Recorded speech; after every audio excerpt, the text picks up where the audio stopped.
All right, welcome back, everybody. Jon Harris here, managing partner with Fortune Management, and this is the Real Dental Podcast. And today I have a good friend of mine, colleague, also in the dental space, an avid, what's the word I'm looking for? Political enthusiast. So only with my friends who are as polite as you that I could agree and disagree with civilly. Respectfully disagree. Right? Yes. We've sworn off politics for the purposes of this podcast, but who knows? It may come up and we'll chat it out. But nonetheless, Mr. Hootan Shahidi, man of many parts, based out of Atlanta, Georgia. So how are you, sir? I'm doing good. As you can see, maybe in the dark there in the boxes, this last weekend I did some winter cleaning in preparation of spring, because spring, the weather's so nice. Why would you want to be indoors cleaning the house? Might as well do it on a freezing cold weekend, right? There you go. So all is well. Atlanta last week. Yeah, I missed you, unfortunately. And just before we got recording here, I kind of told you a little bit of why I missed you last week. So things are a little bit different. We'll jump into that. But all is good, and I miss you. And I like that we are open to talk about anything while you're eating dinner. So let's do this. I feel like I should have like someone serving me sushi right now. You should, because that's more like our real dinners. I know, right? I found a new sushi restaurant down there too. It's called what's it called? Omakase is the name of the restaurant. I think it's in Midtown. I feel like I've heard of it. It's in Midtown. All they have is omakase. Like you can get like a 12 course, 15 course, 20 course. Oh, that's it. Yeah. So you have to do chef's choice is how they roll? Mm-hmm. Yeah, like you can't order a la carte rolls or anything like that. Oh, that's like, pretty traditional. Straight up $100 a person, $150 a person. I mean, it's high end. Nice. Okay. All right. So we got a new one to try when you get back. So kick it off, Jon. What do you want to hear about? What's new? You want to talk about Fortune? You want to talk about data dentistry? You want to talk about what do you want to get into? Right before I hit record, we were talking about, where I am with bodybuilding and all that kind of stuff. And I'm sitting at about 240, probably around 12% body fat, give or take. And feel good. Start prep in a week. So I'm not looking forward to that because I'm eating a lot of food right now, but I'm not doing a lot of cardio. And so my coach already let me know that next week we're going to start pulling back and adding cardio. So I was like, because he likes to break my prep up, like rather than doing like 20 weeks straight, he likes to do 6 to 8 weeks on and then kind of slow down a little bit and rebound and then 6 to 8 weeks. So I guess it helps with like muscle preservation, all that kind of stuff. So I'm shooting for the 2 shows back to back this year, one at the end of July, one at the last weekend of July, first weekend of August. And it'll be the Tennessee State bodybuilding competition and then the Knox Classic. And so congratulations. Yeah. I was supposed to do those last year and they got canceled because of COVID. Well, they moved Tennessee State, but they canceled Knox Classic. And because we didn't know what was going to happen with the show schedule, my coach and I just decided to pull out and just make the most of the year. And so I'll jump weight class this year. I think I pulled down a little too far last year to make light heavyweight. And so I sacrificed a little bit of muscle. So this year I'm hoping to hit the stage somewhere between 215 and 220, which will put me, I've still got some time in that weight class. So good. So yeah, man, that's good for you. That's my personal life in a nutshell right there. Everything else is work related. Good to hear. And you'd mentioned you'd made some changes professionally. Pretty big changes. I guess this will be like the first official avenue. Because I have not updated my Facebook or my LinkedIn. Certainly, my close friends back in Los Angeles or Dr. Agrawal, T-Bone or Sully, all those guys know. But so first of all, rest assured, if we have mutual clients, code is fine. But I no longer on a day-to-day level run code. I certainly check in every day, every night. The team is great. For those who have worked with my team for whether it be a year or 5 years or 8 years now, you may have noticed it's actually the same team. So I've been blessed in that I've been able to retain the same team and we've stuck together. including through COVID. At this point, they're more than capable of running it. And just to give a shout out to Andre Sheardon from the Andre Field Guide, Andre was actually the one that planted the seed. John, I like, besides the fact that I like food, I like hanging out with people smarter than me, which is why I keep you around. And Andre was in town one day in Atlanta, and I saw him. Yeah, I saw he was in town, and I was like, hey, let's hang out. And I hadn't seen Andre, other places on the road. So we went and got, which you and I have to do, John. We went and did some good charcuterie, some salamis and cheeses and whatever. And he kind of, said some real things to me, and it really kind of planted in my head, which really, to some extent, ties into dentistry. In a summary, what Andre said was, do you know the difference between a dental practice and a dental business? Mm-hmm. And I said, no, what's the difference? And he goes, in a dental practice, when the practitioner goes on vacation, the practice loses money. In a dental business, when the dentist goes on vacation, the practice doesn't lose a dime. Mm-hmm. And basically what he was obviously saying was, if, when you own a real business, you create it, and either you step away to some extent, or you start another project, or you have a team under you. There's a variety of ways how you want to define that. Mm-hmm. But essentially, it's not occupying 100% of your bandwidth. And code over the years had gotten so strong in some ways that I was able to, have the opportunity to step away, which that opportunity came up. COVID obviously accelerated that opportunity. Mm-hmm. And, over the last 2 years, you and I have flirted about it over a beer. And I was like, what do you think? And, I remember one night we were actually at sushi, and you were like, if I ever saw your resume on Indeed, I would not take it seriously. It would be like, so, it just wouldn't, and I get what you mean. It seems so weird, right? But basically, I started January 4th, so the first Monday of this year, working for a local DSO, Dent First, in Atlanta. We've got 14 offices, great company. It's an organic DSO in that they are a family business. They kind of accumulated the offices slowly over time.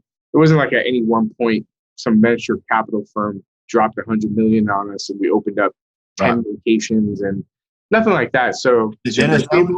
What's that? Is it dentist owned?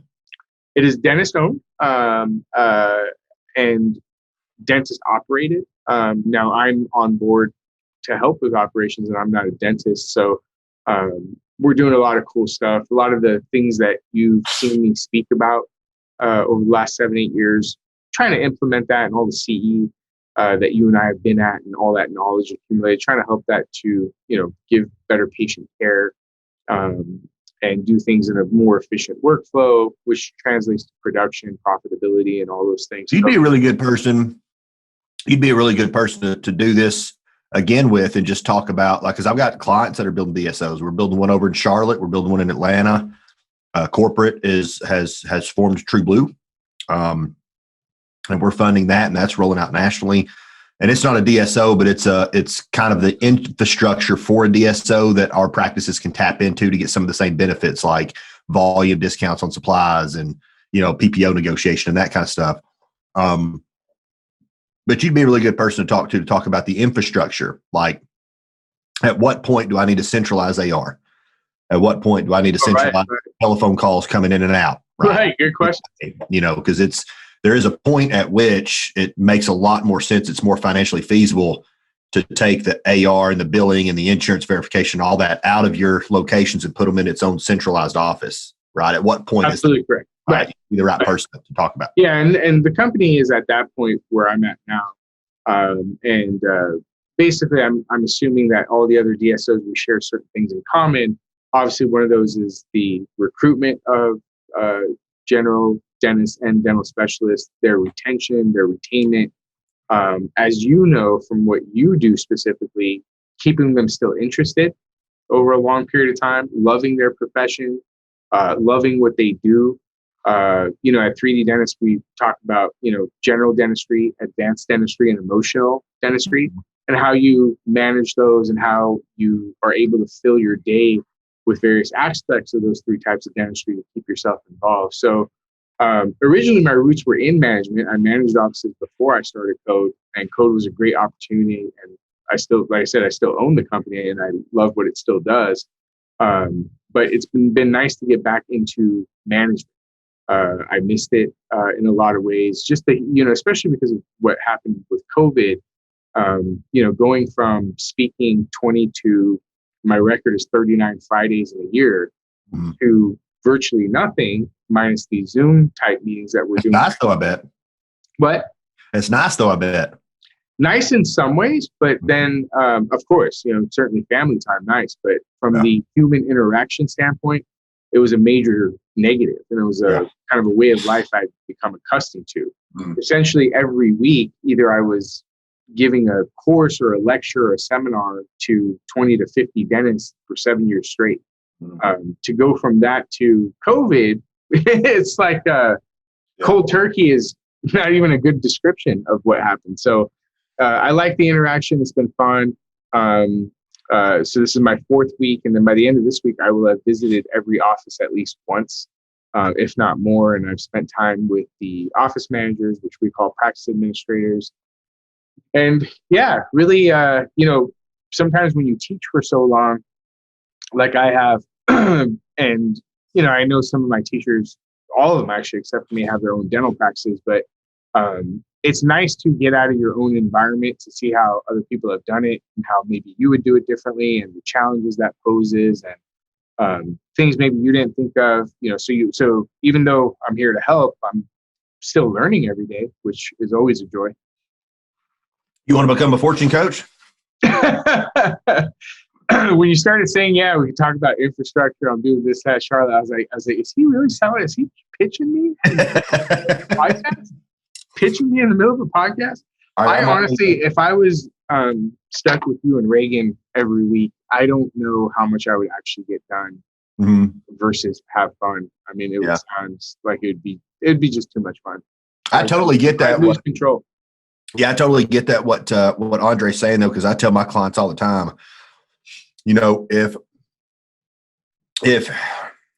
you're a single practitioner in a practice and you're the only dentist in there, you don't have a business. That's not a business. That's a hobby. That's a job, because when you're off the job, you don't get paid, right? So you basically bought yourself a job. But when you own and operate a dental practice that continues to produce money, I'm not just talking about hygiene revenue, right? Like I realize the doctor takes a week off and hygiene still runs, but you're really just paying the bills. You're not cutting yourself a check. Certainly not the same check that you'd be cutting if you were working. Sure. But if you have 1 or 2 dentists in there that are still turning a handpiece and seeing new patients and emergencies and doing crown and bridge and implants, you're cutting yourself a pretty decent check, a comparable check without being there. Now you've got a real business. And I've been saying that for so long. And it's interesting that you're kind of making a transition in your business, because I'm attempting to do the same in mine, because right now my franchises are very much dependent upon my ability to turn a handpiece, right? Like I've got to go in and do consults and coaching calls and all this kind of stuff. And just through attrition, what I'm attempting to do is basically lower my book of business to where I'm not carrying 20, 25 clients. I'm carrying maybe 10 or 12. And those 10 or 12 are clients that I've had for many years that are really good friends, have great relationships. We get great results. But I've surrounded myself with coaches who are also delivering, coaching in all of our markets, because we cover a big geography. They're your associates. Right. Associate coaches. And we cover a big geography. And I'm looking right now, we were in our semi-annual meeting today virtually, and 110 coaches across the country, all on a Zoom. We've been doing that the last 2 days. And I found myself in an email exchange with our COO or CFO, or I guess he's the attorney, our chief legal officer, about another franchise acquisition opportunity. And so I'm looking at pulling the trigger on another acquisition this year. And obviously I'm going to have a coach in that market in order to get approved to make that acquisition. We've got 3 coaches down in Atlanta now. We've got Reagan and Sam cover Nashville. Carrie covers everything west of Nashville. I'm still going up to Kentucky, which I'd like to plug a coach in up there. And we got a coach over in Charlotte, and then I kind of cover East Tennessee. But I spend more time in Atlanta than I do East Tennessee. So just trying to better manage the space and get the infrastructure in place so that I can, be a support system for my coaches, help them build their book of business. And me personally, just do more of the speaking seminars and be just a support system that they can tap into if they run into a problem they don't have the answer to. Call Jon and I'll jump on the phone with your client, that kind of thing. But I've made excuses around that for so long because I'm not married, I don't have kids, and I'm like, well, man, now's the time, to go running around and spend 2 straight weeks on the road. I mean, now's the time to do that, And really, it was just an excuse to slow down the process, because I've got other things that I'm wanting to get involved in. Like I'm buying a couple more properties here, and I'm opening a gym. I remember the gym. You were talking about that over the summer. Yeah, we're getting ready to close. We've already broke ground. Getting ready to start the equipment manufacturing, get that process done. So we're looking at opening sometime in April. Of course, it was an SBA process, so that's been like pulling your hair out. I can't even imagine. My excuse. And to be fair to them, with all they're dealing with, yeah, my God. Apparently, I was trying to do the most difficult thing that you could possibly do, and that was open a startup gym in the middle of a pandemic. they were like, you're attempting the impossible, but we'll try.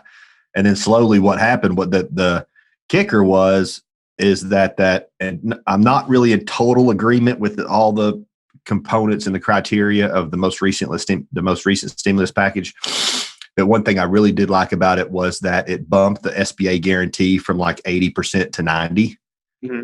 And that 10% guarantee made it a little bit more comfortable for banks to take a little bit more risk. And that's why they decided to fund my project. Good for you. So I was like, I had the financing, like I could have covered 30-40%, if they needed me to. I was fine there, but they just didn't want to take the risk. And I was like, okay. But with the SBA making that change, it kind of opened the door for me. So I can't knock it if I'm a beneficiary of it. I'm happy to hear that. That's good for you. That's good news. So yeah, I guess we're both moving in different things. You mentioned your other DSO projects. I got to admit, 15 years ago when I got into dentistry, I was very anti-DSO, not because of, their business model or their business acumen or, having so many locations, any of those obvious things. It was more my direct interaction was not positive. What I mean by that is I started my career in LA like 2006, 7, and we opened up a practice, my buddy and I, and it was, I think, about a year after we had been open, a local DSO opened up. Maybe, and this is LA, there's dentists every 10 feet. So this was maybe like 1,000 feet down the street. And within like 90 days, like a short period of time, we got about 100 new patients from them. And the correlation between all of them was, yeah, hey, listen, normally when I go to the dentist, I may need a filling here and there. Would you mind looking at this treatment plan? And the treatment plans would be $10,000 to $30,000. And my dentist would never find that much work. In almost no instance. There was maybe 1 out of the 90 where he was in agreement. It was the same treatment plan. And the dentist is my best friend, still is my best friend, very honest guy. So he was like, I was like, wow. Then one night that hit its peak when it was we used to do nights. Wednesdays we would stay open until 9 p.m. So this was a treatment plan that had come from a DSO. Yeah, this was from the local DSO down the street, 1,000 feet away, and they're always like this. So finally, one patient came in. It wasn't that crazy of a treatment plan. It was actually pretty straightforward. He was like, look, I've heard good things about you from some of my friends. I'll just switch here. One of the things that he needed was a crown on 14. So it was 9 o'clock at night. Delta Dental had closed by this point, and I quickly had some basic benefits on him. And it was a very good insurance plan. I was very familiar with that plan. And so I quickly flipped up the FMX and I saw that tooth number 14 is a version 2. So I was like, hey, I was like, Curtis, that's his name. I was like, we're good, man. This policy's fine. Don't trip. Do what you got to do. I'm going to go home. Because even though the practice was open till 9, I used to get there at like 9 a.m. So I would leave like at 6:37. So, a month later, 3 weeks later, whatever you want to call it, the claim comes back denied. And the denial was this gentleman had a crown on tooth 14 2 months ago. So then that happened, and I was like, wow. Not only do they give those treatment plans, but they bill for work that was never rendered. Mm-hmm. Then that just put a bad taste in my mouth. Then a year or two later, as I got a little bit older, more and more friends started working for these various companies. And you would hear these stories of like, the office manager cussed me out because I didn't do enough crowns last month. Mm-hmm. My friend who's a periodontist, he interviewed for one of these companies. At the interview, they were like, hey, listen, for every 20 patients you see, 10 of them need osseous surgery. And he goes, well, how do you know that? They're like, well, you should figure that out from your perio chart. He goes, well, what about if coincidentally I get 20 bad referrals? They weren't really that bad. They just need SRPs and only 2 need osseous surgery.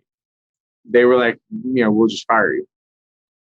So these were like my first years, like coming up was these outrageous, stories are like, emergency patient walked in at 5. They made me stay and do the molar root canal. The assistants are suing the company for labor law violations. And, this is California, which it's easy to cross that line labor law wise because of the amount of regulation. So, yeah, they're suing us. The stories were just magnificent. Yeah. Quick question. Sure. Do you think that is strategic over treatment planning?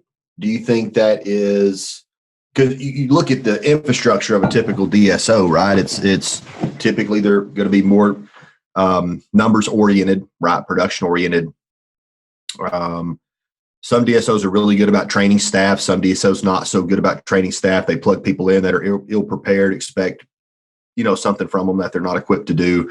So do you think it's people not knowing what they're doing, causing the mistakes? And then on the private practice level, you see that, and it's like you draw the conclusion that, oh, well, they're just taking advantage of this person? Or do you think it is executive decisions being handed down that says take advantage of this person? Really hard to answer because back then, the one company I'm thinking of that was down the street, they were newer at that time. I think they were going through growing pains. I have not heard such a story at all in the last, let's say, 5 years. Mm-hmm. So somehow it trickled up. I know one of the biggest hits they took was at one point it got so bad because, we were a new practice. So we took on a few HMOs just to get patients through the door and really just get movement. Eventually we dropped all those HMOs. But anyways, one morning, the rep for the particular HMO in that part of Los Angeles called me and she goes, hey, can you guys handle 2,000 patients? And I probably lied, but I was like, yeah, why? What's up?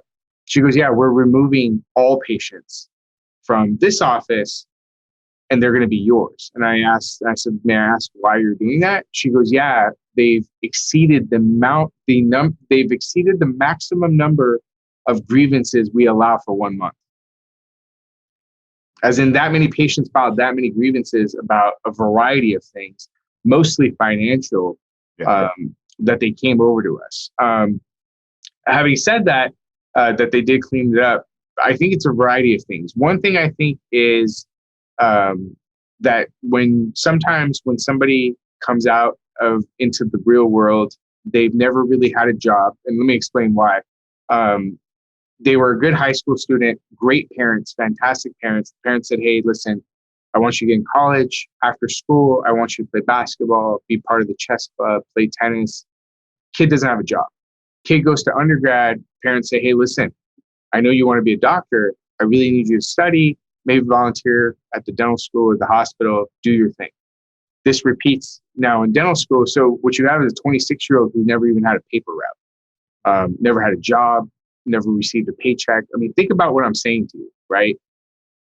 Really think about that. Then you hand them a $500,000 debt at 6 to 9%, and you say, hey, we'll give you 6 months before this starts, these payments show up, good luck.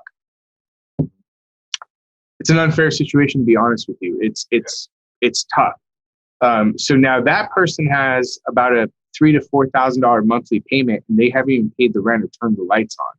Right. So is that person maybe going to be a little bit more under pressure to pay certain bills and to do certain things to pay those bills? Possibly. Yeah. That's a possibility. I mean, it's obvious because you see it in the evolution of a dental practice. I mean, you've got if you take a 35-year-old dentist and compare his production per visit to a 65-year-old dentist, I guarantee the 35-year-old's more productive.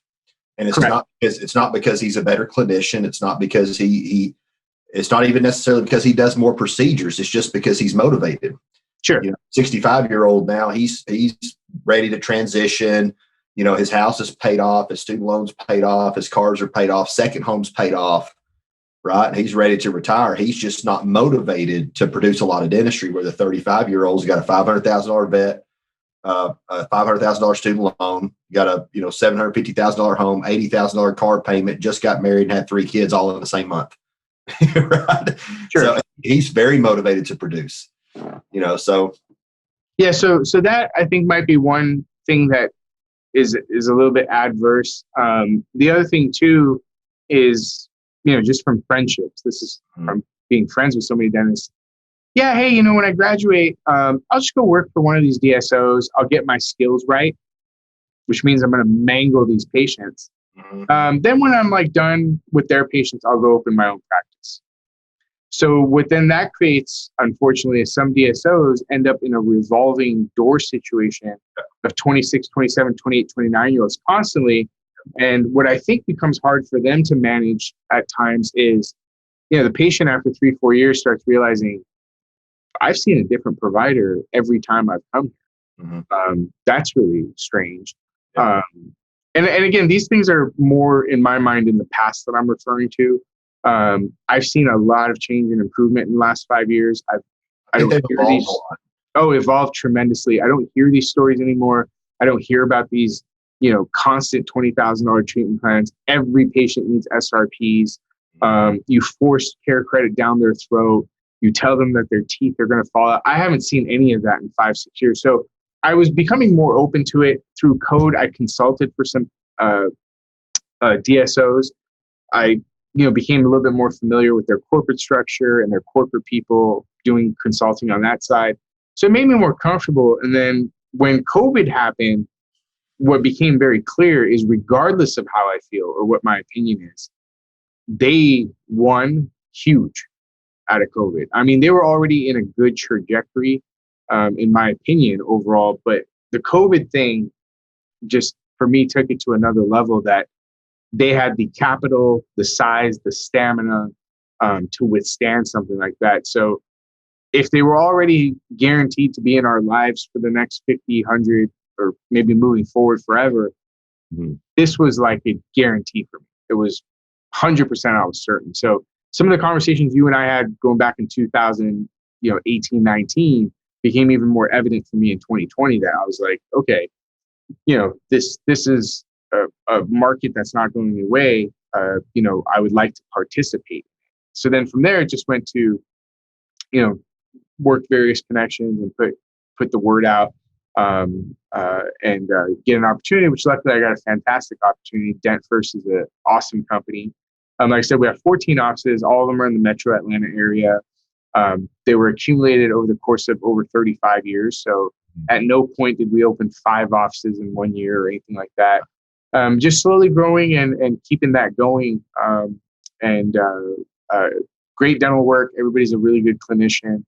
We have our mix of specialists, oral surgeons, periodontists, and stuff like that. So not that I think we keep everything in-house, but as much as possible, we certainly keep it in-house.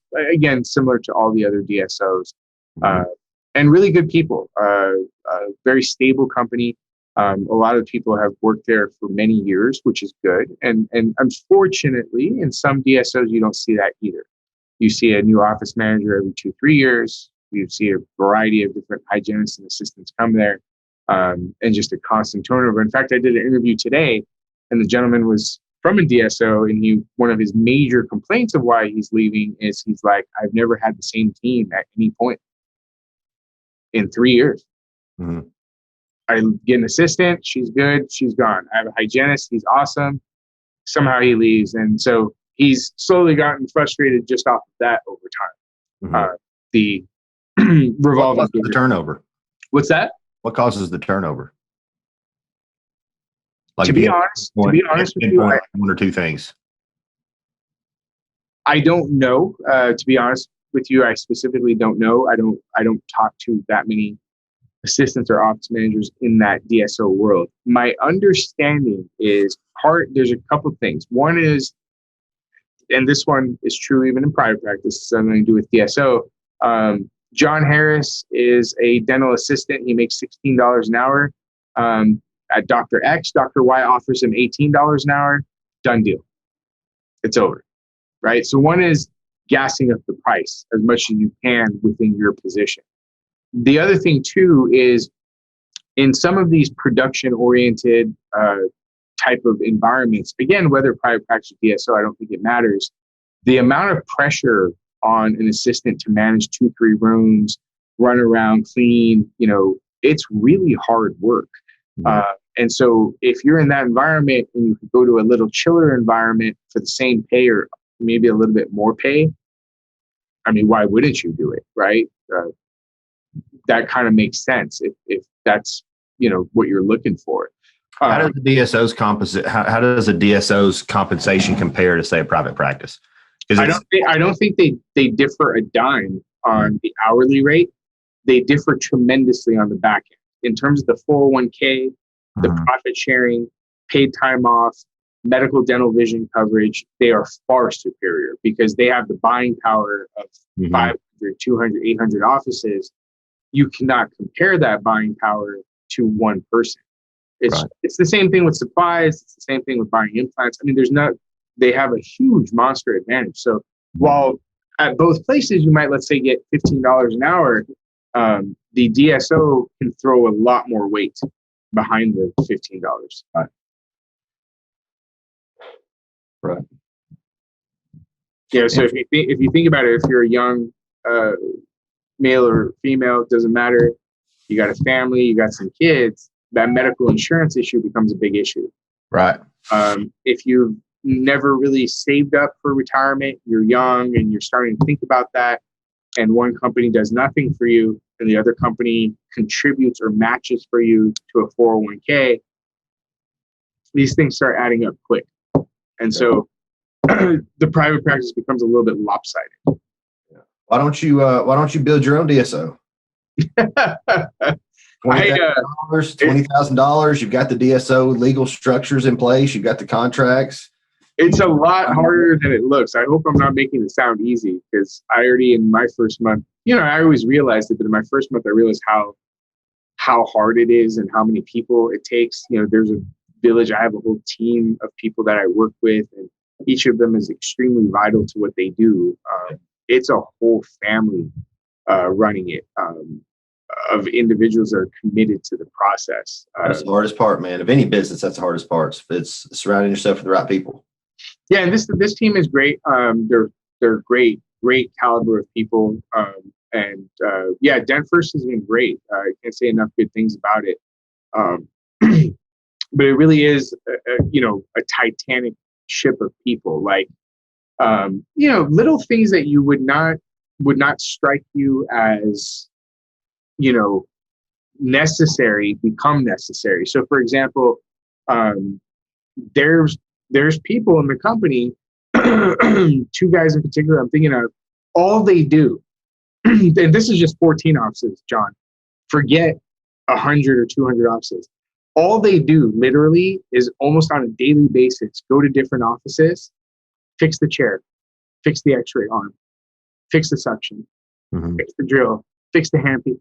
You wouldn't think it. You're like, well, 14 offices, what's the big deal? Maintenance adds up, so we've got full-time people that deal with that. We brought the billing in the call center in-house. When you have 14 offices, how many people do you think you need to take those calls? What's that formula? do you track your calls? We have a digital call system, so we can see all our calls. All of them are recorded. We can monitor where they're coming from. Is it your own digital tracking system, or is it something like Weave? It's something similar to Weave, like one of those types of companies. Okay. And so, but you can build it yourself, because a lot of DSOs build their own practice management software. They may have customized the call system themselves. Now, the software we use to manage the practice is custom. That was designed for this company by this company. Mm-hmm. And in a lot of ways, similar to all your other practice management softwares, except it has some more cool DSO features. Right. In terms of being able to track the doctors and things much, much better than I've seen in some of the other practice management softwares. But, we can see how many inbound calls come to what office and how often. So that's a load of people. That's a whole village. The call center is a village unto itself. Mm-hmm. They're like a city of people. So it's a huge team. So it sounds easy. And I know you keep hearing these stories like, oh, this company's coming up. They went from 20 to 50 offices. I read somewhere on LinkedIn today, some company that was 25 offices jumped to 100 and then sold their 100 to whoever. I know you're hearing that a lot, but so it makes it sound easy, but it's not. Yeah, it's definitely not an easy thing to do. The financing, the financing is the hardest part. If you could find I guess if you've got the private equity to put behind it, then that makes the conversation a lot easier. But if you're if you're 2-3 location dentist in Atlanta and you're trying to go from 2 or 3 to 6 to 8 or to 10, the bank's only going to loan you so much. They're going to look at how long have you been a single practice dentist? How long have you been a multi-location dentist? What are your recurring revenues? What's your annualized growth? They're going to take all that stuff into consideration. If it's too risky for them, they're not going to finance the 5th, 6th, 7th location. Plus, you can only have so much debt to service based on the revenue that's coming in. Your debt. Right, and a lot of those companies have tremendous venture capital or equity firms park money down because it is so stable, and you see that a lot. That was one of the other things that I liked about Dent First, because it is family owned. Yeah. I don't answer to shareholders or venture capital. So one, there's virtually no buffer between me and the owners. I talk to them regularly. Yeah. And it's easier for me, even though it's a little yacht. It's still easier for me to change this ship's direction. Yeah. Than if I was in a venture capital shareholder situation with 500 locations. Yeah. In that scenario, every one idea I would come up with would have to have 5 meetings, 3 Zoom meetings. Corporate counsel would need to review.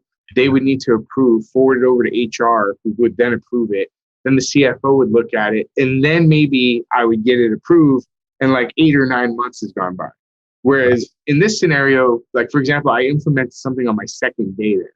Yeah. And I'm already underway, and I've only been there for 29 days. Yeah. It was that swift. Like, hey, let's do this. Let's try. Great. Boom. What do we do? How do we change compensation? Okay, great. Roll it out. Type of management. It was like boom, boom, boom, boom, boom. Implemented. Yeah. It's similar to the position that I'm in, but it's very different because if you've got 14 offices. Let's say I've got 14 clients, right? All of those 14 clients want something different. Sure. Some of them want to build a fee-for-service practice. Some of them want to do a merger and acquisition. Some of them are looking for an associate. Some of them are just struggling to, get scheduling to goal implemented. So they're all different. Some more progressive than others. Some better leaders than others, right? And that makes a very big difference. Some better teams than others, which makes a very big difference. So, yeah, it's a process, man. It even with a small bus like just a single location dental practice. Depending on the people that you've got in place, that can be difficult to implement, certain things. In regards to your service and debt comment, because that's an interesting comment. And I think we're actually seeing your comment come to fruition. While these companies, some of them that started 15, 10 years ago may have taken on unbelievable capital to get where they're at, mm-hmm. They're now performing quite well. Their per office average of yearly collections is really good. What was one of the other things that tipped me over with why I was okay to get in was, just for fun, because we're in this industry, occasionally starting back in like 2010, 2012, 15, occasionally I would go through job listings and, talk to friends and searches. And I would ask like what's the salary for someone like me, or what would I do? And not only was the responsibility always pretty low, but the pay was really low. Then when COVID happened, I noticed it was like a different universe, like more executive positions, way higher pay than I ever remember. Mhm. And I was like, okay, maybe they've put 2 and 2 together. And then I talked to some, pretty big hitting recruiters in our field, and they were like, dude, you're 100% dead on. Everything you think you are seeing is actual fact. It's true. You think it's because they offloaded a bunch of the lower level positions? Because a bunch of those people got laid off, got fired, got furloughed indefinitely. So that was one part of it. 100%. COVID did a lot for all of us, changing our thinking. You want to pursue this gym. I wanted to get back into management. A lot of people had a lot of clarity that they never had in their lives. Right. Companies had clarity that they never had. So certainly one was losing whoever they had. The other thing too, and I don't mean this in any offensive way to anyone who's listening, but the previous model for some DSOs were like, well, she was a good assistant, so we made her lead assistant. She did really good at that, so we made her treatment planner. She was kind of good at that, so we made her an office manager. She was kind of good at that, we made her a regional manager. And then she was kind of good at that, and then it collapsed because she couldn't handle district manager. Or, as regional manager, she hit her capacity, or he hit his capacity. That model, while it worked, there was nothing wrong with it. More, I think what I saw from more DSOs is they put like, okay, why don't I just spend the money and get a Jon Hootan? Let's talk real numbers. Mhm. Because these guys think on a different level and have a way different level of experience, and the starting from the college background, going all the way through, the different places we've worked, or the background we have, that, okay, yeah, these people are going to cost me more, but if they're going to do 5 to 10 times the amount that the other scenario I gave is going to do, then we're still profiting huge. And I think more DSOs have put that together in the last year, just from talking to various people in the industry, that they're like, no. They've realized that now they've reached 200 million a year, 100 million a year, a billion a year. That you just need people like that. It's part of that village, part of that team, that you need a certain level of qualifications to make this happen. So, having said that, as our community of dentistry there's over 100,000 dentists. You argue it's a lot of people, but it's a small community. We're really not that big. You could probably get to each of us within 6 degrees, right? 6 degrees of bacon, that game, kind of like that. So there's frankly not that many of me and you. Very few. Mhm. I wouldn't even say there's 1,000 of me, right? So if you think that there's even, I don't know how many DSOs there are now, but let's say if there's even 10 major ones, right? That means between them, they only have 100 of us. And I might be exaggerating. There might not even be 1,000 of us, right? Of me, you, Reagan, these types of people. It might not even be 1,000. You look at take Fortune, for example. Fortune is the largest and most comprehensive dental practice management company in the world. Yes, sir. We have 110 coaches, coast to coast. So if you let's say you take all the other small 1-2 person, consulting companies, or 5 to 7 consulting companies, all that kind of stuff, and you say that's double Fortune, that's about 220 coaches across the country. Mm-hmm. And then you got people that are in your position, right? So let's say it's another 200. Now you're like half of that number. Mm-hmm. 400 or 500. So that's pretty low number in comparison. It is. So and I think a lot of the DSOs are aware of that. And they're trying to get those types of people. Dent First had very specific ideas in mind for me prior to coming, which means they had also thought about it. They sort of knew what they needed. They were real crystal clear with me in terms of what they wanted from me. Mm-hmm. Which I don't know if that was true for them 5 years ago, or 15 years ago, or 25 years ago. But it is now, and so I'm happy to help, and I enjoy being there. But I'm seeing that across the board. An owner of a DSO who happens to be somebody I grew up with, I called him before all this to kind of get some advice or whatever. And I know he's very much from my way of doing things, not just because we grew up together, but just same mentality, of how we do things. And I was like, yeah, hey man, I was like, like, how do you run your stuff, whatever? First of all, the salaries he's paying, I mean, I'm not going to share the number, but outrageous. Most dentists don't make that much money. Mm-hmm. And he was like, on one of our calls, he's like, 1 Hootan? He's like, I've got 8 Hootans. I've got Harvard MBAs. I've got Wharton MBAs. He's like, dude, I never will shy away from giving someone, let's say, $500,000 a year to grow me by $5-10 million a year. I'll never say no to that. Mm-hmm. So he's very much that mentality. I'll spend on the right people all day and night. Mm-hmm. Sadly, sometimes in private practice, more as an example, you might, for example, I might, for example, suggest something to one of our private practice friends, be like, hey, why don't you invest in X, Y, and Z? And out of respect to you and me, he might be like, yeah, I'll really take that seriously.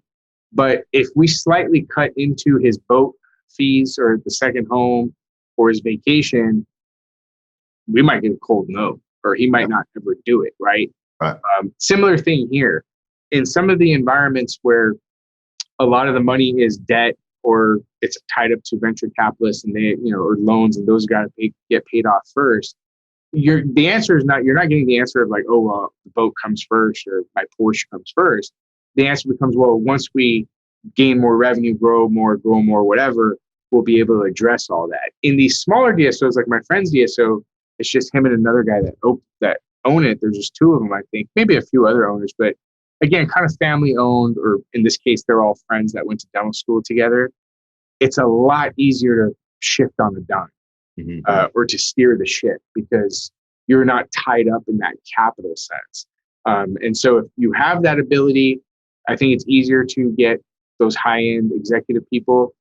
Even if you're one of these very large DSOs that's tied up in a lot of debt and you report to a lot of shareholders, I think it's becoming very clear to them, hey, listen, we've got to get those quality people, whether it be with the dental background or not, but those really high-level executive type people to truly run this company and really run it like the way you would any other Fortune 500 company. Mm-hmm. You worked for one of the biggest Fortune 500 companies at UPS.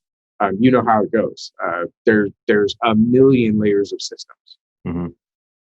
and they all function together very harmoniously, and that takes a lot of work. So and a lot of smart people. Yeah, is y'all's goal or fee for service? Insurance? No, fee for service solely is not it. We of course have a good mix of cash patients. Uh-huh. Depending on the location, probably about 30-40%. And then the rest are PPOs. No HMO, no Medicaid at Dent First. We're in some good spots. You and I remember where we had sushi at Avalon, that nice sushi spot we ate outside. Mm-hmm. Our newest office is like walking distance from that sushi. Okay. So in good neighborhoods like Alpharetta and Roswell, Buckhead, Cumming, Duluth, Mall, Georgia area, Johns Creek. So some really nice locations. All of them are really busy. Some of the locations, because they've been around for a decade and a half, 2.5 decades, they're incredibly stable. I interviewed a doctor today and I told him, I was like, if I never gave you a new patient and all I did was have you do periodic exams, you would be slammed. You'd be so busy. I mean, it's just that well established. Whereas, for example, Alpharetta hasn't opened yet. And so that'll be a different project. It actually opens February 9th. So starting from scratch. So that'll take a while. Yeah. So part of your goal is y'all are adding locations. Mm-hmm. Hopefully. Are y'all doing merger acquisition at all or just startups? As far as I know, startups is how it's always been. Because we bring our system our way. I don't think the company is against merger and acquisitions if it's the right situation. Especially like, let's say, what's that? That opportunity right now is absolutely insane. Well, like if let's say, yeah, because you got to think you've got one location. Let's say call it $1 million location, right? Mm-hmm. And let's say that you've got 60% overhead and 40% to the bottom line. Owner doctor's making, 40%, $400,000. Okay. Mm-hmm. If let's say you got a practice right next door, identical practice, $1 million, 60% overhead, 40% the bottom line. If I buy that practice and merge it in, I've already got the fixed costs covered. The only costs that I'm bringing over are the variable costs. like 35%, which means I've already got the fixed cost covered. I'm only incurring 65% overhead on that $1 million, which means $650,000 of that $1 million revenue stream just fell to the bottom line. I went from taking home $400,000 to $1.5 million, $1.05 million. You know what I'm saying? Overnight. Okay. So that, and all the transition guys that I talk with, like DDS Match is a big one. Do a lot with those guys. Just closed to deal with Matt. Got another one coming up east of Atlanta. It's unprecedented opportunity right now as far as there's good opportunity. I think if it was a scenario, from my understanding, where let's say it's Dr. Jon Harris, he's a good doc, he's got this $1 million practice you're referring to, 60-40, like the way you're saying, and patients like him, he's got good reviews. I don't think my company would have an issue purchasing him and keeping him there, saying, John, hey, listen, dude, great job. Keep doing what you're doing. If you want to cut back a little bit, no problem. We can bring in some of our dentists, but we'll run the management, we'll run the whole thing, and you'll basically make as much as you've been making or more. Mm-hmm. I think in that scenario they would. But yeah, it's just been startups to this point. It's been, I've interviewed a number of doctors already. It's been fun. So anybody listening to this podcast that wants to live in Atlanta, give me or John a shout out, and we'd be happy to have you.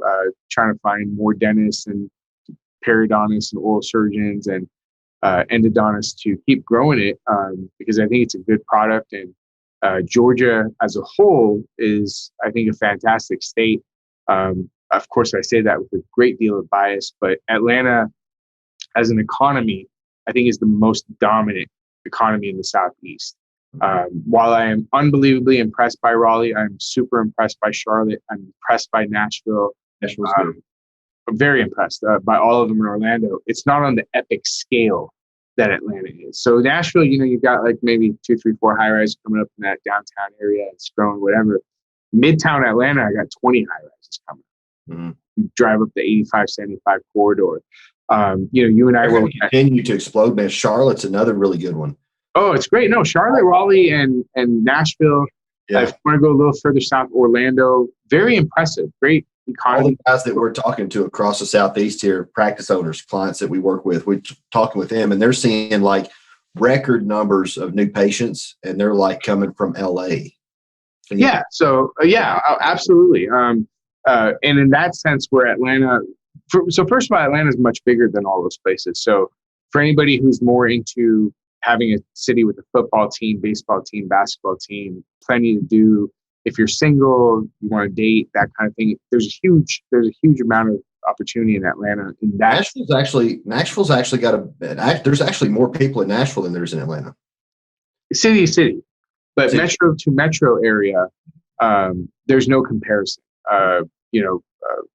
It's no real comparison there. So, in terms of that growth in that economy, and then the kind of companies we get, like I know Nashville got a chunk of Amazon coming there and they're building up that building, but Atlanta has careerbuilder.com, Netflix, Siemens, Honda. I mean, some massive Fortune 500 companies, and so that brings patients with massive incomes and who really spend on dentistry, have good dental plans.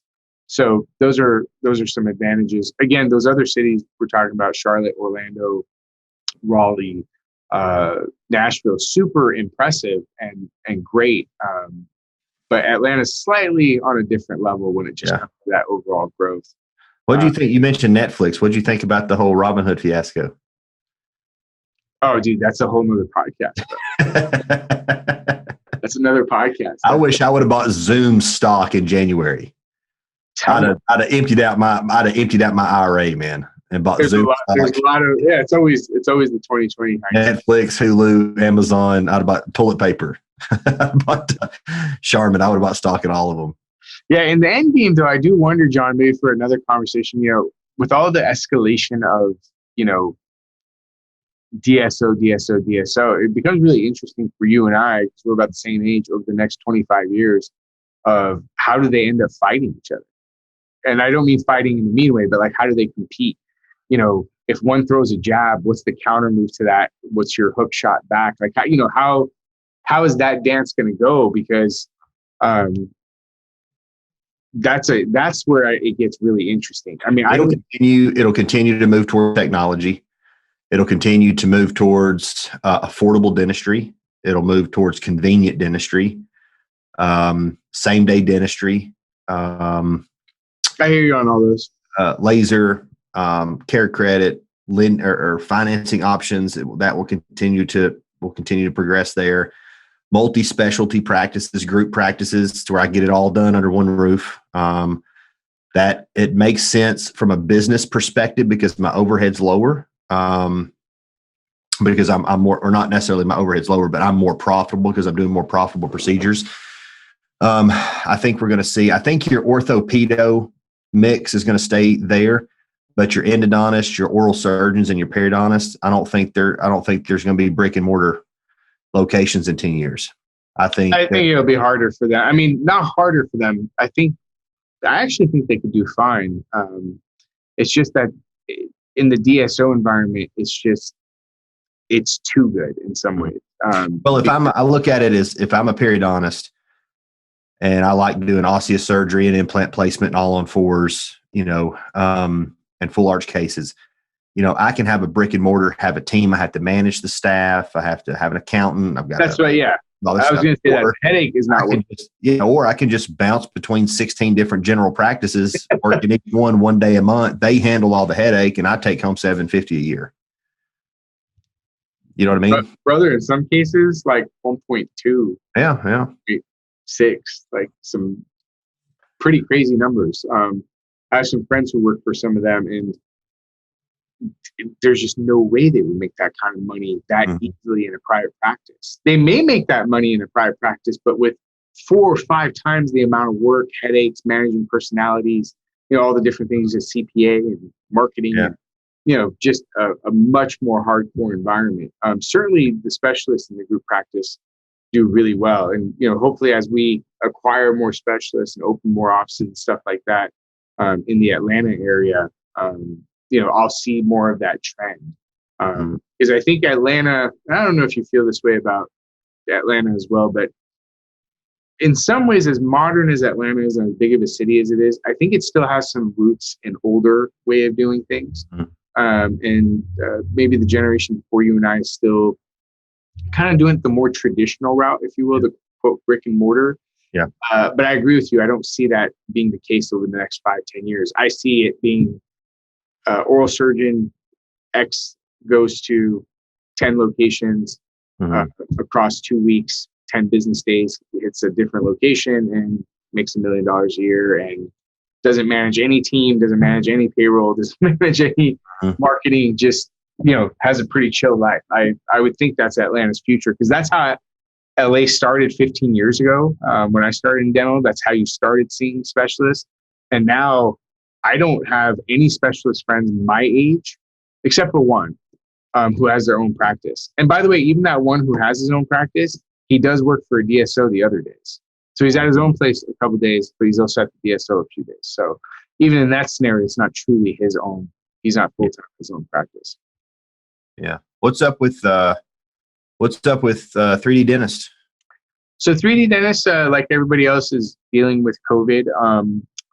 We had some good success with online courses. Dr. Aaron Elliott did sleep online. Sully and I did our digital sleep online. I did my medical billing online, which is still available for anybody interested in that. As you know, me, Sully, T-Bone, we do a digital sleep course, Dentsply Sirona workflow and product line, along with the Matrix home sleep testing unit. And that we've tried to do a little bit under very limited capacity. So I was at 3D Dentist last weekend. We did that course. However, with the way the numbers flared up in COVID over December, vaccine distribution, it's pretty cold winter, especially this week is going to be pretty rough all throughout the Midwest and the Eastern Seaboard. So long story short, all courses for February were canceled.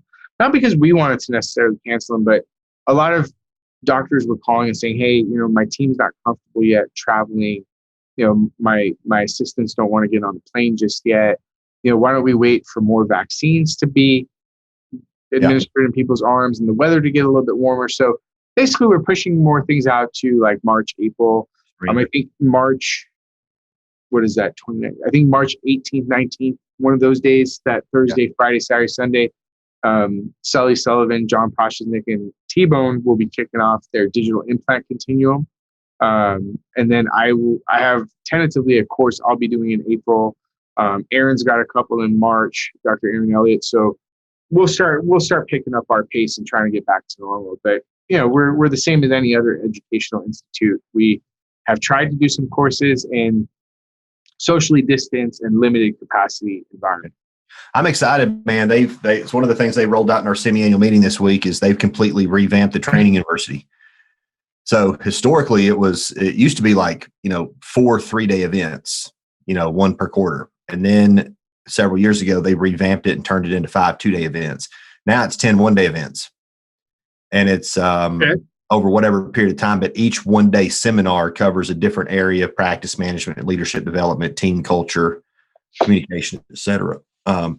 So that's pretty exciting. I'm looking forward to that. But yeah, we've been doing, matter of fact, last Thursday and Friday and the Thursday and Friday before that, we did virtual training universities from here in my studio. How'd it go? And it went great, man. We had almost probably attendance was probably about the same, I would say. Now we'll have anywhere, depending on the market and time of year and seminar, et cetera, we might have anywhere from 40 to 60 to 100, 120, attendees. Wow. And so I like it, and I like in person better because I just find the interactions better. Yeah, you're a very in person person. Yeah, but it was fun, man. We were able to learn a lot of the features of Zoom and use the reactions and the raising your hand and the clapping and breakout rooms, and all that kind of stuff, and make it fun. Breakout rooms. Yeah, it's really good, man. We got great reviews. Great reviews. They were like, man, this was awesome. And I don't think it's the same. You got to approach the virtual meeting a little different because it's not the same as in-person interaction. But if you approach it the right way, then they get a very comparable experience. Not the same experience, but very comparable. And I think more and more people are wanting that. I think virtual CE, virtual events, I think is that we're trending in that direction. So I invested. We are a little bit because COVID obviously created that environment. People will take advantage of it. But I actually think the craving for face-to-face is so high right now. Mm-hmm. Oh, yeah. Some people, various people in our industry, depending on the state that they were in, were doing some various types of CEs and stuff like that. And you notice that, they're full because I think I think it's going to get worse when the weather warms up, March, April, May. I think it's going to get stir crazy style. Like, as long as you're 3D dentist or some type of company like 3D dentist and you do an in-person thing, I think you'll probably have a good chance of selling out simply from the craving of wanting to be out of your environment and be with other people and learn face to face. But yes, is there a whole new market now for online learning? Yeah. People want what they want. They want it right now. Yeah. These. If I want to go learn. Yeah. So if I want to go learn about medical healing, then I can go online and I can go, because the reality is people want what they want. They want it right now. Yes. And if I could put a button in front of them that says buy when they're in state, the probability that they push that button is a lot higher right now than it is 2 weeks from now.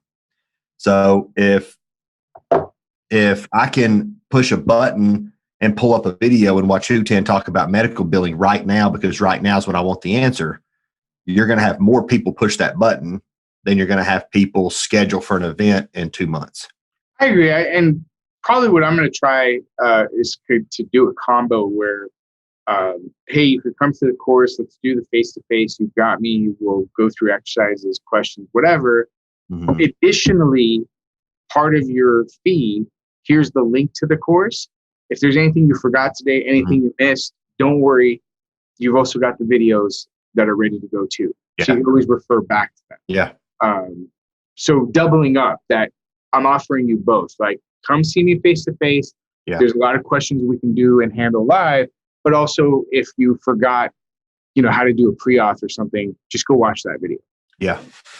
Yeah, that's why I like this. Is one of the reasons why I wanted to get this going, the video podcast, get it recorded and branded and pretty and all that kind of stuff, and get it launched and uploaded to YouTube so that the content's readily available. And we're also recording a lot of content. We're uploading it to our playbook, which is our virtual online seminar, right? So you can subscribe to that. You've got like a monthly subscription kind of thing, and you can log in there and you can take a course on scheduling or take a course on reactivation or marketing or whatever you want to do. And it's a series of videos, a series of assessments, and you complete the quizzes and that kind of stuff. And you score satisfactory and you get a certificate of completion for that course, right? And then CE. So I think that's a really good addition, that we're getting ready to launch. So I'm excited about that one. Congratulations, buddy. I'm happy.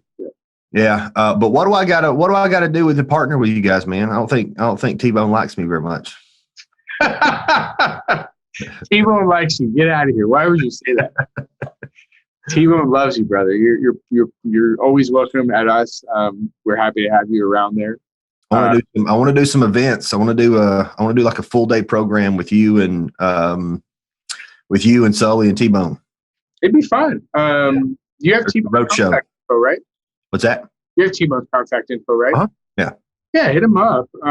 Because I think all of us, I don't know what the daily rate is now in the U.S. of vaccines. I have no clue, but hopefully we're at a pretty good number in March, April. Sun's out, warmer. I hope there's I'm trying to stay as positive as possible. I hope a number of great things come back.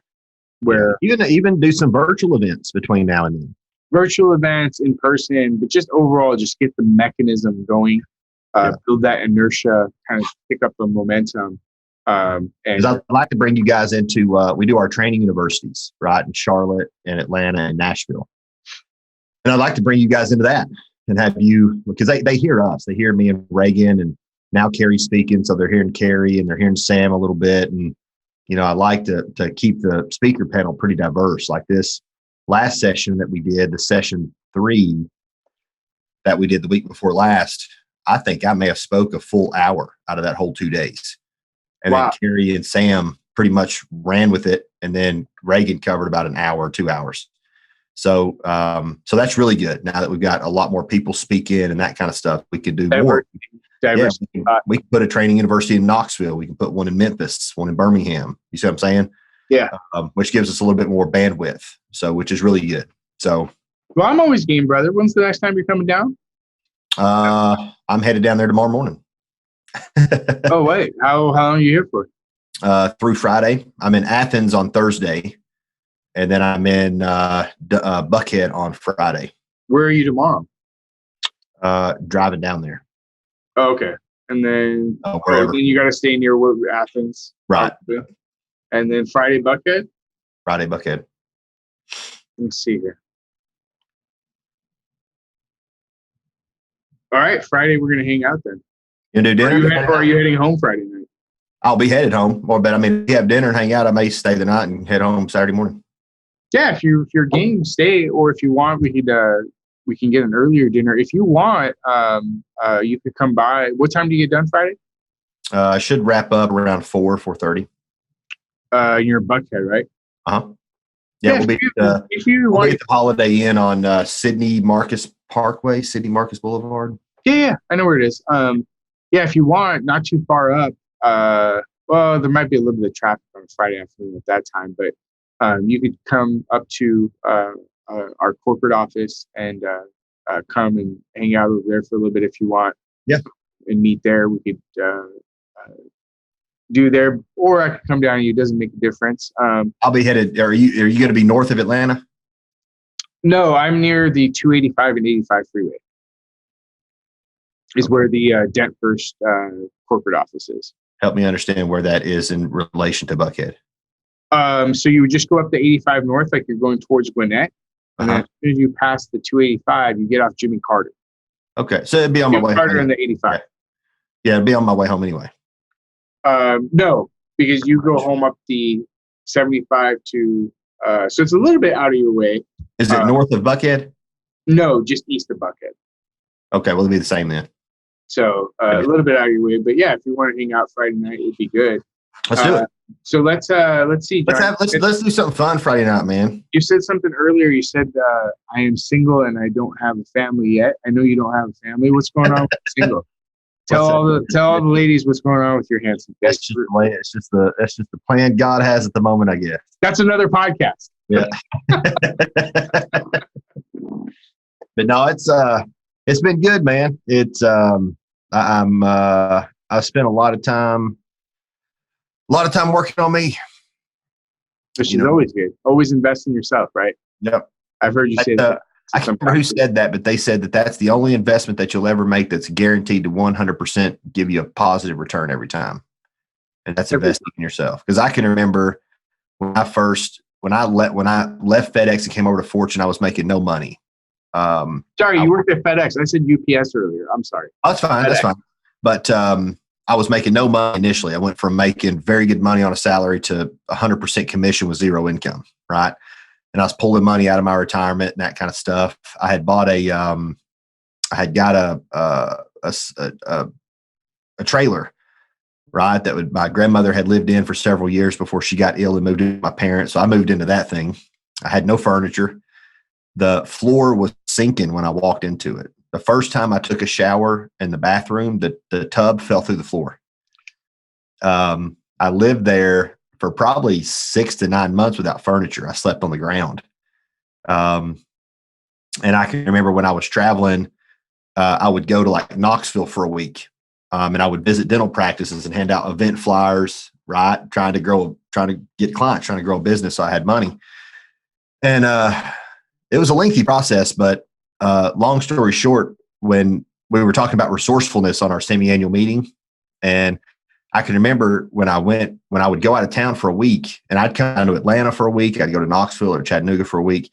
I would sleep in my truck in the Gold's Gym parking lot or LA Fitness parking lot, because at that time it was just Gold's Gym because my membership cost $15 a month.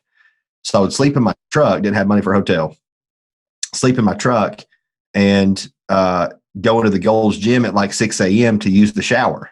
Mm-hmm. The bathroom and shave and all that kind of stuff. So that's basically how I got from Monday to Friday, right? And able to do this stuff out of town. And it was a unique experience, man, because it was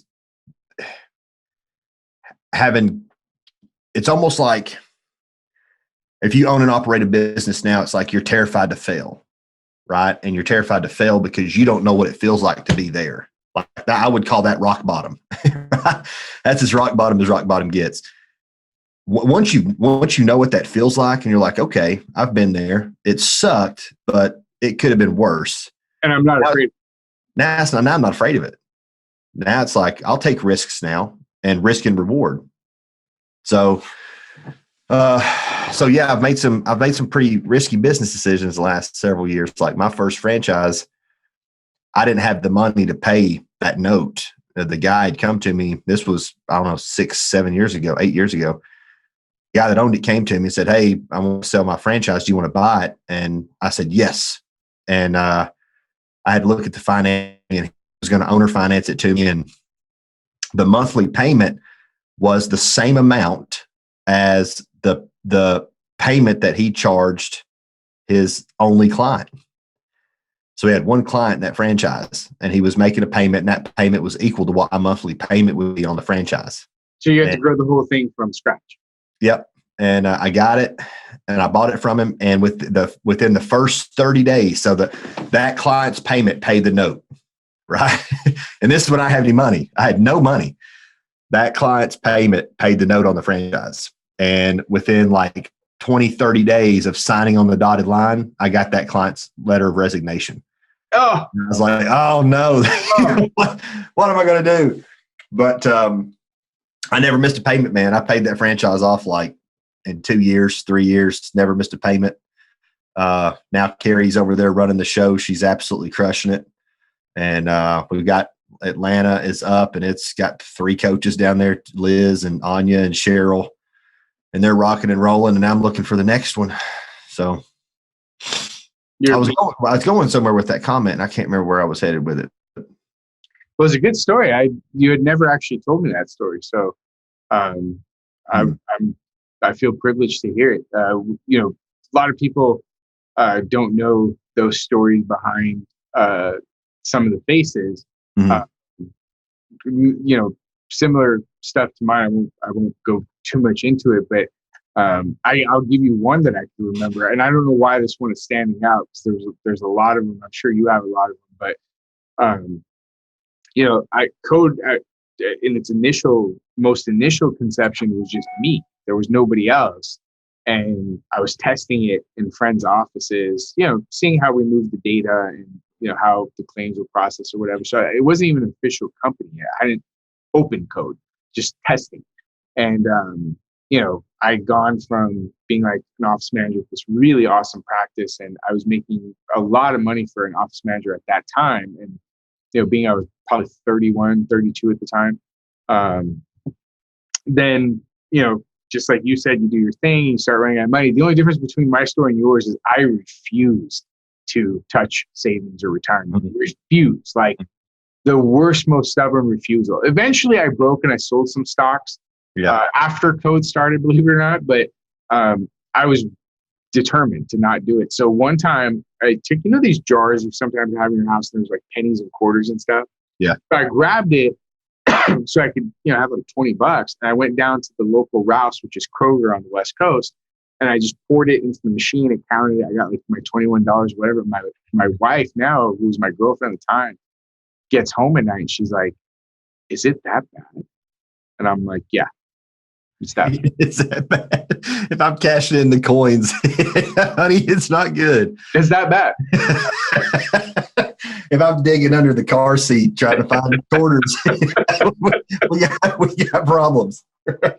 You know, and then you know, to fast forward, you know, I'm not going to get into the amount, but the last time you and I went and did sushi, you know, some of the single plates we ordered were $20.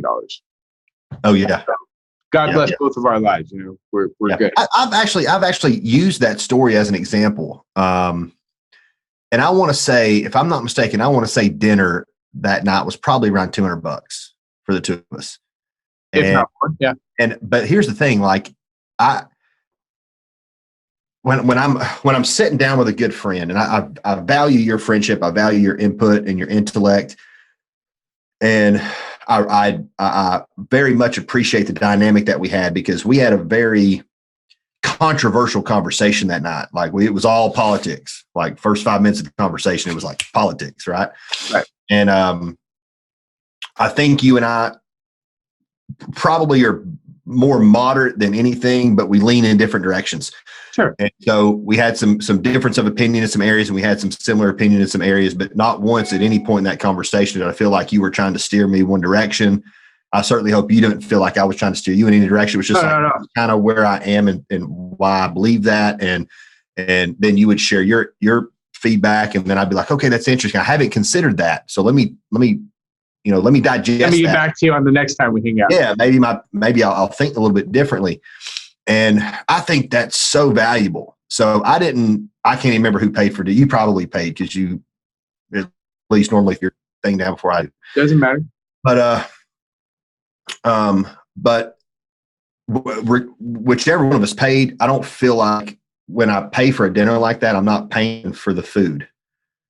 I'm paying for the company, and I'm paying for the experience. Just like when you do omakase is expensive, but you're paying for an experience. You know, that's the fun part, right? Yeah. I mean, you get sushi anywhere. Yeah. You know, and the sushi may not taste better. It may taste better. It may not taste better. But the reality is you're not paying for the food anyway. You're paying for the company and the experience. And that's something different. Something very different. I appreciate it. And I hope that for people listening, understand that, trying to word this correctly. I know that some people, you know, for whatever personality reasons, they say things or do certain things behind a keyboard and a monitor that they would never do face to face, eye to eye. Right. I'm roughly the same eye to eye as I am social media. I don't have an alter ego. But if, for those listening, I would maybe recommend for those of you that, for those individuals listening that maybe sometimes are bothered by what a friend or someone posts on social media, or one of their buddies does something on social media that bothers them, don't react on that same social media platform. Maybe later that night, give your friend a call, say, hey, listen, do you want to get some dinner? Do you want to grab a beer? Get some sushi or something? Let's chat it out. Because I'm certain that both those people, if they were face to face, eye to eye, not behind a keyboard and a monitor, I think the conversation you had, I know sadly it doesn't seem that way anymore, but I think what you and I had was normal. I like you, you like me. Even if I disagreed with you, I like you so much I wouldn't cross a certain line out of respect for our friendship. I wouldn't raise my voice at you. I wouldn't use profanity. I wouldn't do some of those things where sometimes online those rules are sort of disappear. And there's a lot more reactive. Yeah, there's the personal touch is there. Yeah, when you and I communicate, we respond to one another. We don't react to one another. Right. I'm probably more likely to say something to you in person than I am type something. Because when I look at like responding to somebody's, disrespectful post on Facebook, I'm like, what are you really going to accomplish by putting a comment in there? All you're going to do is piss absolutely nothing. Off. Absolutely. People up, and then I'm a little OCD. So if I have the little red icon on Facebook that says I have notifications, you got to look at it. So all I just did was guarantee that I'm going to be clearing notifications for the rest of the night because nobody likes what I just said. Right? So I'm like, no, I'll just save it. Then when I see them in a couple of weeks, I'll be like, hey, you remember that, what you said a couple of weeks? Let's talk about that, So yeah, it's exactly. It's interesting, man. I think adults are just big kids. That we still act out the same way that children do. We still throw fits and tantrums the way children do. We just do it on a bigger scale, and the behavior's the same. It's just it's just on a different level. Right. And so it really ultimately boils down to just an inability or an unwillingness to understand the emotion that you're experiencing right now, and B, use it. Like we make something mean that person is just being disrespectful. That's what we make it mean. And it makes me mad. And so then I respond to that. I react to that in a state of anger rather than making it mean something else. Oh, well, that person is just ignorant about the subject. They're not being disrespectful. They just don't know what they're talking about. They're uneducated. You know what I mean? Yeah. Not trying to be disrespectful, not trying to be critical or disrespectful of the person that made the comment, but maybe they just don't know what you know, and that's why they think that way. Right? You're a smart dude, brother. One of the girls I work with now, super smart lady. I had to get her advice on something. I said, I could make a call in this situation, or I could just send an email and be like, this is it. And she said, hey, well, think of it this way. Because I don't know the other party that well. She said, hey, think of it this way. If he's in a bad mood and he sees your words, whether, regardless of what your intention is, he may read them based on the emotions at that time when he received your email. Right. But if you call him and you can hear his voice, you can gauge your response enough to whether you need to be happy-go-lucky, firm, cordial, angry. You know how to react because you can hear it. And so you'll be able to better gauge, okay, this is how I'm going to take this call. And she said that, and I was like, damn, that's 100%. I agree with that. I am definitely going to schedule a call, and I will not send an email until I talk to this person because, I don't know what state of mind he's going to be in when he reads it. And that's a good point. And then it made me just think of communication in general. That's a really good point. Sometimes when we word certain sentences, we read them in our own voice and it sounds normal. But sometimes maybe we should read our emails in the voice of the recipient or in their mind frame, be like, does that really read as well as it could? Some emails are factual. They are what they are. You can't get around them. But sometimes in certain situations, words in general, even when they're private, they're not on social media, just aren't the right answer. It's either voice to voice or face-to-face. You've got to hear it. You've got to see the interaction. You've got to read the body language. Otherwise, you could make a very bad decision based on very little data. Yeah, the probability of miscommunication through a text message or an email or a message or comment on Facebook is exponentially higher than the probability of miscommunication when you're in person. Like you lose 55% of all communication is physiological. It's body language. Only 7% is words. So when you put a comment on Facebook, you're really only communicating 7% of your message, right? I agree. The 93% might be the sincerity behind the message. And because I don't see that, I just see you're a jackass. Right? That's all I see. But that's not the truth. So I totally agree with you, man. We just, and golly, with all the uncertainty and the anxiety and the frustration with quarantine and COVID, it just seems like that's ramped up a bit. Oh yeah. I'm in total agreement with you, man. I think once the vaccine gets a little bit more widespread and we start getting back to some sense of normalcy, I think people are like foaming at the mouth to like get out and get back to, normal life. They want to go shopping, want to go to dinner, want to go to the friend's house, and all that kind of stuff. So, and I'm looking forward to like you said, man, 38 and single, no family, dude. Virtual world doesn't make it any easier. So we get back to the trade shows and the live CEs and all that kind of stuff. Well, down here in Georgia, we're an open state. So I will look forward to texting with you back and forth tomorrow, and maybe we'll get to hang out and do something fun Friday night. We'll go have a little bit of we'll make it. We'll definitely make it happen Friday night as much as we can. Yeah, right? I'll just hang out and I'm not saying that because you're a boring guy. I'm just saying that because, and I know for those listening in like Boston and Chicago are probably laughing at me, but it is going to be cold this weekend. So as much as we can get away with, we'll get away with Friday night. Yeah, I like it. Let's do that. Oh, what was that? There was a comment I was going to make. Aren't you guys, Nashville's getting snow, right, on Sunday? Yeah. Well, it snowed up here the other day. Oh, did it? Not much, but we did get some. Because I think pretty much, I don't think it's going to snow down here in Atlanta this Sunday, but pretty much a little bit north of us, it's pretty much a guarantee, I think. Yeah. Who's going to win the Super Bowl? I don't know, man. I honestly, you would think with COVID, you would be more involved in sports because you have nothing better to do. Yeah. For me, it's been the opposite. Like I have disconnected from sports. Have you?